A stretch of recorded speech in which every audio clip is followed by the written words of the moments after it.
Eu tô fazendo essa live, gente, porque eu ia gravar um vídeo mais longo. Resolvi fazer aqui pelo Instagram, que é mais prático. Então eu vou pedir pra vocês, desde o começo, depois eu vou reforçar, pra seguirem o meu canal no YouTube, Professor Kiefer. É o mesmo nome que tá aqui nesse comentário que eu botei aí embaixo. É um canal onde eu tô fazendo várias entrevistas, vários vídeos de história da igreja, vídeos de conteúdos diversos, né? Entrevistas com convidados qualificados para falar sobre temas. Já falamos sobre escatologia, já falamos sobre pregação, já falamos sobre... Sexta-feira a gente tem uma live que fala sobre a importância da leitura, já falamos sobre a importância de se estudar a história. E hoje aqui na live nós vamos falar sobre um personagem muito importante que foi o Policarpo de Esmirna, da antiguidade, no que se refere à história do cristianismo, à história da teologia. Eu creio que nesses temas, né, de história da igreja eu sou apenas um aprendiz, mas tem bastante gente qualificada que está começando a postar bastante coisa agora. Então tem o Rafael, tem talvez a minha maior referência, né, o Lucas, tem o Felipe do Histórico Teologia, que é muito bom. Tem o Jonatas Karate, que é uma referência também na história para mim. Ele não fala exatamente sobre história da igreja, mas está compartilhando bastante conteúdo bom no canal dele aqui no Instagram. E hoje nós vamos falar sobre esse personagem, né? Nós já vimos a aula sobre Clemente de Roma, então vocês procurem aí no feed do Instagram que vocês conseguem encontrar. Também já falamos sobre Inácio de Antioquia e hoje sobre o Policarpo de Esmirna.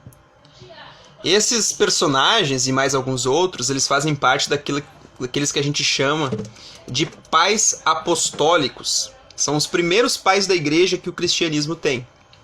Ali no segundo século depois de Cristo, né?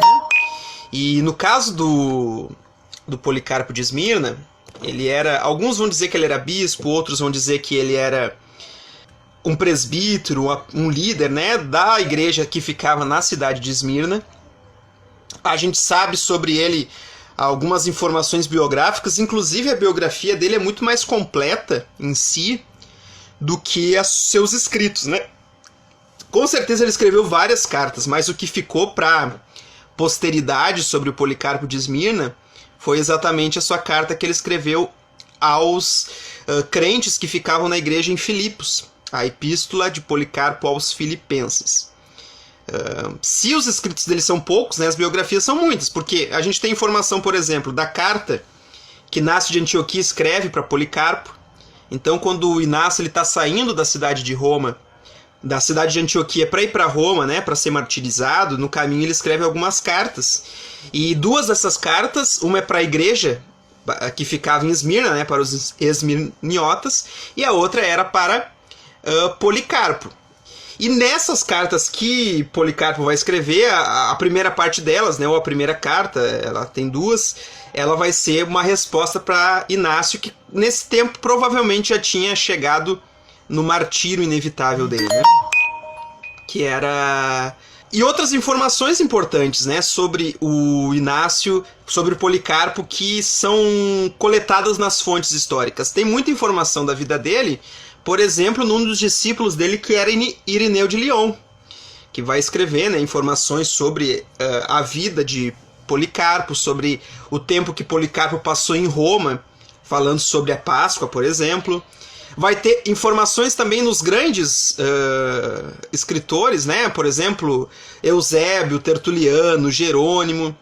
Também tem informações da igreja mesmo de Esmirna, que depois que Policarpo ele vai ser um mártir da igreja, eles vão escrever uma das primeiras literaturas da história do cristianismo, que é a hagiografia, sobre o martírio de Policarpo ali no segundo século. Então ele morre e eles escrevem esse relato para informar sobre a história desse personagem tão importante. Algumas informações históricas e biográficas sobre Policarpo de Esmirna, para a gente falar um pouco aqui. Tudo leva a crer, a gente não tem assim uma citação dele no Novo Testamento, né? Mas tudo leva a crer, pelo ensino dele, pelas informações de Irineu de Lyon e por outros aspectos históricos, que Policarpo possivelmente foi um discípulo de João. Só que aí surge um problema, né? Porque existiam, no primeiro século, não só o João ali da Bíblia, o João que escreveu, né, o Evangelho, por exemplo, ou o João Batista, é óbvio que não é do João Batista, né, mas o João apóstolo. Existiam vários outros líderes cristãos que provavelmente tinham esse nome de João, então a gente não sabe se esse João é o mesmo que estava lá nos Evangelhos, né, mas com certeza a teologia que Policarpo defende na sua carta, né, tem muito a ver com a primeira João, por exemplo. Aquela batalha, né, contra os gnósticos. Tem até uma frase bem específica, a gente vai falar depois, que diz, né, que todo aquele que diz que Jesus não veio em carne é um anticristo. Praticamente na carta que Policarpo escreve para os filipenses, praticamente é uma cópia dessa parte da carta de João, né? Então, possivelmente, né, esses apóstolos, eles pregavam e possivelmente vários foram discípulos deles, né? Não diz na Bíblia, mas tudo que está na Bíblia é história verdadeira, mas nem toda a história verdadeira está na Bíblia. Então a gente tem que ter essa consciência. Outras informações, né? Por exemplo, em 155, por exemplo, né, tem o fato dele ir para Roma se debater com Aniceto para conversar sobre a data possível para a Páscoa. Não temos muitas informações sobre isso, né? Mas o que importa realmente não é nem quem que ele era discípulo, não importa nem o que ele foi fazer em Roma, mas importa sim um ponto alto da biografia que a gente tem de Policarpo é o seu martírio. Porque eu comentei no livro, no vídeo que eu falei sobre Inácio de Antioquia, que no segundo século depois de Cristo existia uma maneira muito específica, e isso a gente consegue ver por uma carta do imperador Trajano para o governador da Bitínia, o Plínio Jovem. A gente consegue ver uma forma muito específica de perseguição do Império Romano. Então qual era a ideia, né? Primeiramente o Plínio ele envia uma carta para Trajano, porque várias pessoas são acusadas de serem cristãos e eles não sabem o que faz com essas pessoas. E aí Trajano diz para eles, né, que o Império Romano não deve, naquele momento, né, em outros momentos históricos vai ser diferente, mas naquele momento não deve ir atrás dos cristãos. Mas caso cristãos sejam denunciados, e não poderia ser por uma denúncia anônima, deveria ser uma denúncia assim às claras, caso cristãos fossem denunciados, eles seriam obrigados a adorarem ao imperador, prestarem honra ao imperador. Caso não fizessem isso, eles seriam mortos, né? Era mais uma questão política de responder à questão do império, de não perder a ordem do império, do que necessariamente uma perseguição sistemática nesse momento. Em outros vai ser diferente. E aí, nesse caso, aconteceu, né, com Inácio de Antioquia foi essa prisão, tantos outros. E nesse caso de Policarpo de Esmirna, também vai ser um pouco disso, porque ainda existe essa lei. E tudo indica que muitos cristãos foram presos, alguns cristãos foram presos, né, nesse processo, e foram colocados diante da autoridade para adorarem o imperador, e nenhum negou a Cristo, né? Até o Daniel Hobbes fala que um titubeou, né? Um negou. Mas a maioria deles não negou a Cristo. Inclusive tinha uma pessoa bem velha, né, que é chamado de Germânico, que não negou a Cristo, não negou a fé, não adorou o imperador. Inclusive quando Plínio, né, ele envia aquela carta para Trajano, ele diz que o verdadeiro cristão ele nunca negava. Isso é interessante, né? Um ímpio, um pagão reconhecendo isso sobre os cristãos do segundo século. E esses cristãos não negando a Cristo, não adorando o imperador, isso gera uma oposição da multidão que está assistindo aquele julgamento. E eles começam a gritar, né? Morte aos ateus, se referindo, claro, aos cristãos. Em breve a gente vai fazer um vídeo aqui, tanto no canal quanto aqui no Instagram, relacionado a isso, né? Como que era a perseguição no segundo século. Algumas acusações que tinham os cristãos, por exemplo, que eles eram ateus por não adorarem o imperador e nem os outros deuses pagãos, de incesto, né? Porque é uma nova religião. E aí estão se casando entre irmãos. A gente chama, né? No cristianismo, a pessoa que é salva também, que nem nós, a gente chama de irmãos. E aí tava o cara casando com o irmão, como assim? Sem incesto. Ou Então, são canibais de crianças ainda, porque eles comem corpo e sangue de Jesus. Então, se pensava que era o menino Jesus, né? Então, várias interpretações nesse sentido contra o cristianismo ali no segundo século. E aí, os crentes de Esmirna, eles pedem para Policarpo fugir da perseguição. Eles não queriam. Policarpo já era bastante velho nesse momento. Bom, se aqui é 155 depois de Cristo, mais ou menos, 156, e Policarpo poderia, tudo indica que pode ter andado com João, então ele era bastante idade, né? Provavelmente ele já tinha 86 anos, então ele não era uma criança, né? Então a igreja pede que Policarpo ele saia ali de Esmirna, vá para uma fazenda próxima para fugir da perseguição. Ele faz isso, depois descobrem que ele está nessa fazenda, ele vai para outra fazenda, até que um cristão ele é preso. E pela força, assim, da tortura que fazem nele, ele diz onde que Policarpo está.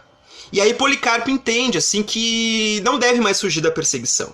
Ele entende que ele deve esperar esses romanos para que seja acusado e levado ao martírio. Isso é interessante, porque esse reconhecimento de Policarpo não era com uma raiva desse irmão, mas era para que a igreja não sofresse mais. Então ele não estava preocupado com isso, né? Pelo menos é o que os relatos do martírio dele, feito posteriormente, as informações que se tem, se referem, né, nesse caso. Então ele é preso, ele é colocado, né, diante de uma multidão, pedem para ele adorar o imperador, é claro que ele vai negar, pedem para ele negar Cristo, é claro que ele não vai negar Cristo, e aí pede, né, para ele se referir aos cristãos dizendo abaixo aos ateus. Isso é uma frase muito importante na biografia do Policarpo.